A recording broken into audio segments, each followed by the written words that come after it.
Olá a todos! Vamos iniciar a nossa apresentação de metodologia científica, ministrado pela professora Ilka Mota, da UFSCar, Campus Lagoa do Sino. O trabalho é sobre tipos de pesquisa, e o tema designado ao nosso grupo é o estudo de campo. Nossa agenda, faremos uma introdução definindo o que é pesquisa e seus tipos, adentraremos propriamente no estudo de campo, a sua utilidade, bem como se dá a coleta de dados e os seus tipos, e falaremos alguns exemplos de estudo de campo e um exemplo na área de administração. Por fim, teremos a bibliografia usada para a confecção do nosso trabalho. Eu me chamo Maria Vitória e vou dar início à nossa apresentação. Primeiramente, a palavra metodologia, ela vem do grego métodos, que quer dizer caminho, e logos, que quer dizer estudo. Então nós podemos definir metodologia como um caminho que o pesquisador deverá percorrer para realizar uma pesquisa. Esse caminho, ou melhor dizendo, esse método, ele pode variar de acordo com o tipo de pesquisa realizado, com o tema ou com o problema que norteará o estudo. Mas de toda forma, a forma de se chegar ao conhecimento e não deve ser confundida com padronização de trabalho, assim como salienta a Zanella 2009. Mas afinal, o que é a pesquisa? De acordo com o autor Gil 2008, a pesquisa é o processo que vai utilizar do método científico para se chegar a respostas, para se desenvolver novos conhecimentos. A autora Zanella 2009, ela já afirma a existência de um elo entre a pesquisa e a ciência. Mas por quê? Porque é através da pesquisa que se chega a novas conclusões, é através da pesquisa que se desenvolve o conhecimento científico. Dependendo dos objetivos da pesquisa, ela pode receber algumas classificações. A pesquisa pode ser exploratória, quando ela traz aquela abordagem mais ampla dos fatos, geralmente daqueles temas que não foram ainda tão explorados. Ela também pode ser descritiva, quando traz aquela análise mais minuciosa, descrevendo as características do fenômeno. E ela também pode ser explicativa, quando aprofunda mais o conhecimento acerca da realidade. Essas classificações foram estabelecidas por Celtis e outros autores em 1967 e foi citado por Gil em 2008. Segundo Gil, a pesquisa é dividida em algumas etapas.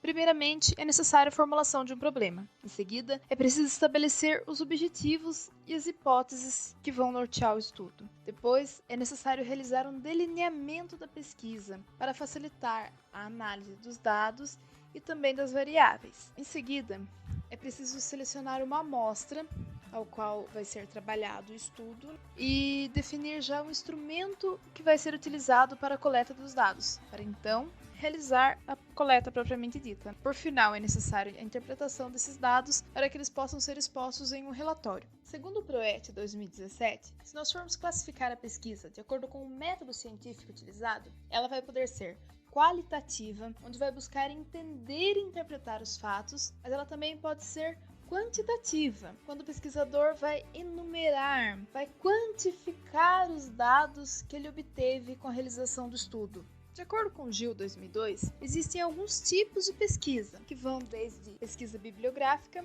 documental, experimental, ex post facto, que quer dizer a partir de um fato passado. Temos também o levantamento, a pesquisa participante e o estudo de caso, que será detalhado mais à frente.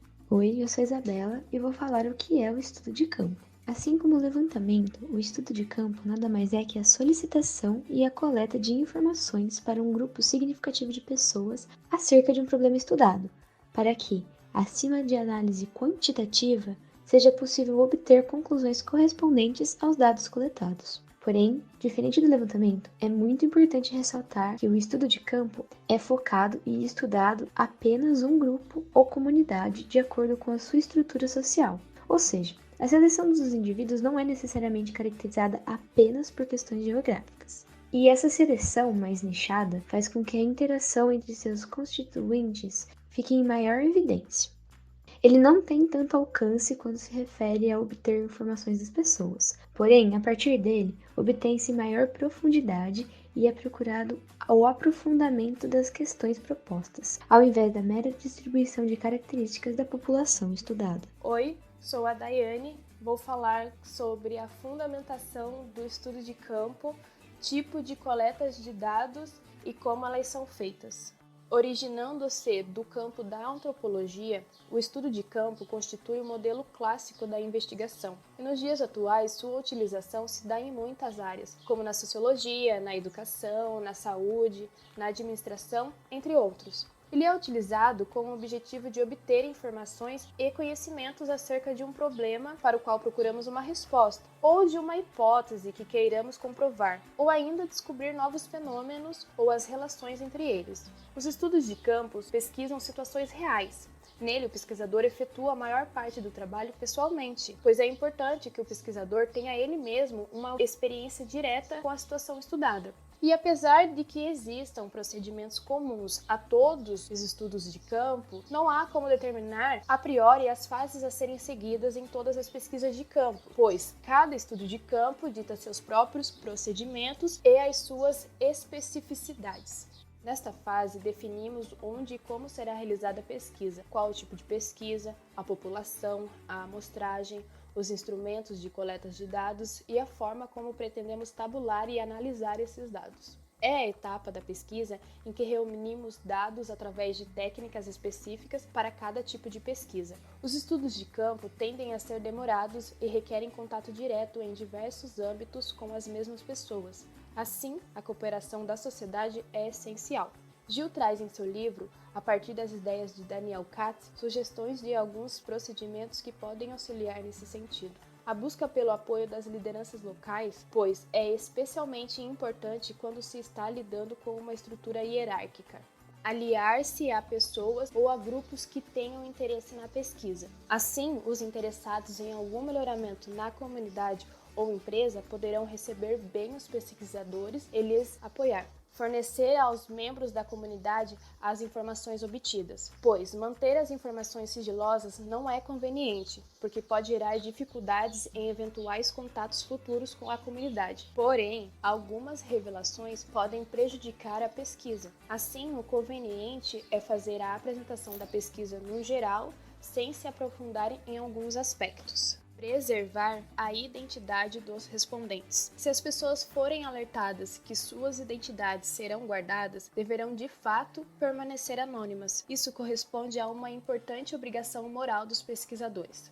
No estudo de campo, as coletas de dados tendem a utilizar muito mais técnicas de observação do que de interrogação. A pesquisa é desenvolvida por meio da observação direta das atividades do grupo estudado e de entrevistas com informantes para captar suas explicações e interpretações do que ocorre no grupo. Esses procedimentos são geralmente acompanhados de outros, como a análise de documentos, filmagem e fotografias e anotações das gravações. E quais são as utilidades do estudo de campo? O estudo de campo tem maior flexibilidade, mesmo podendo requerer mais tempo em sua confecção. Ele pode continuar sendo aplicado, mesmo havendo alguma alteração e reformulação de seus objetivos à medida que a pesquisa avance.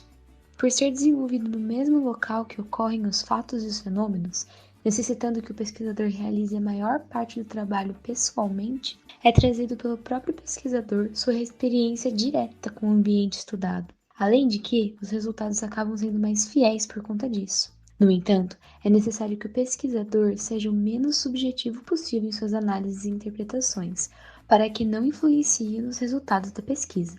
A imersão na realidade estudada traz uma maior compreensão do que acontece por lá, como as regras e costumes. Por isso, a exigência do pesquisador permanecer por lá o maior tempo possível, a fim de que ele consiga analisar o que coletou com ainda mais propriedade. Isso também auxilia para que a probabilidade dos indivíduos oferecerem respostas mais confiáveis seja maior, ou seja, é mais provável que os indivíduos confiem mais nesse pesquisador.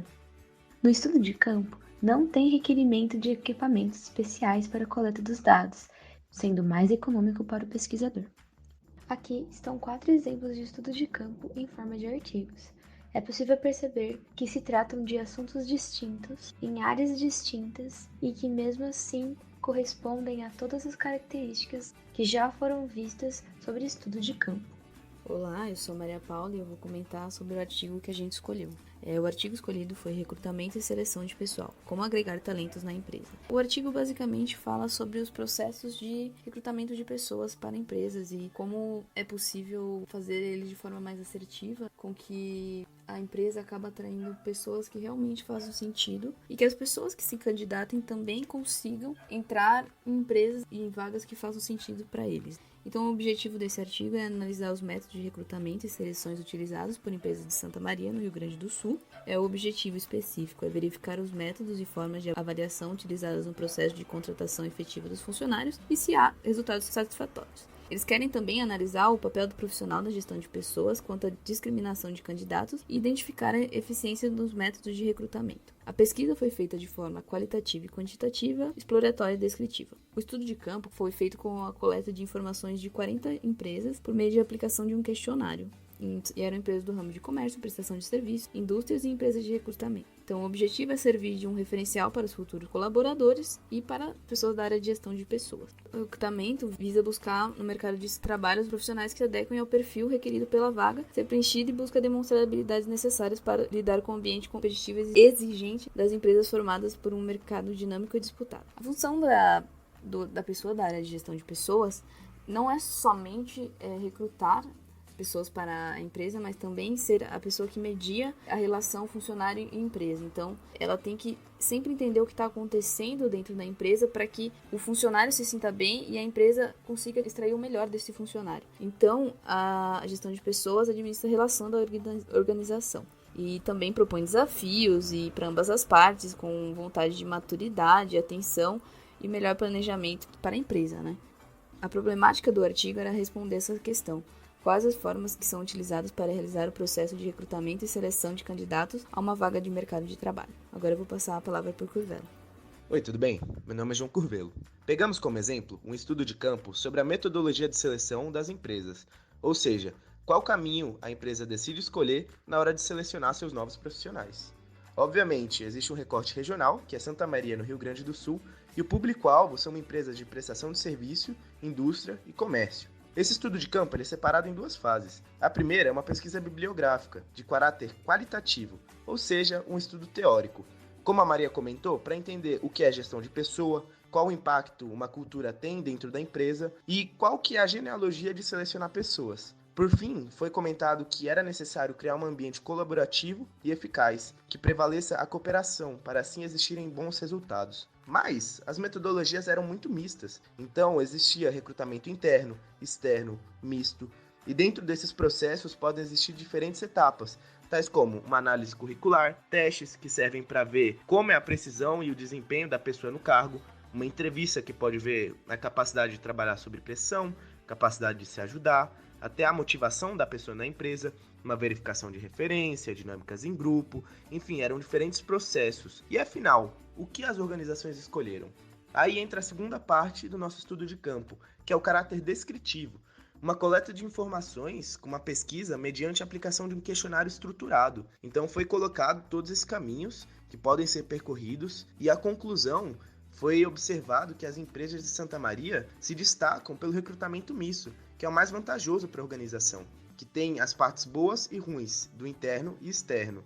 Enfim, foram realizadas todas essas pesquisas e os métodos de contratação realizados pela maioria das empresas é eficiente. Esse artigo, então, ele pode ser usado como base para os futuros candidatos que querem entender quais são as exigências desses gestores e também para esses gestores verem o caminho que estão traçando dentro da questão organizacional. Aqui estão as referências utilizadas neste trabalho acadêmico. Essa é a continuação das referências bibliográficas.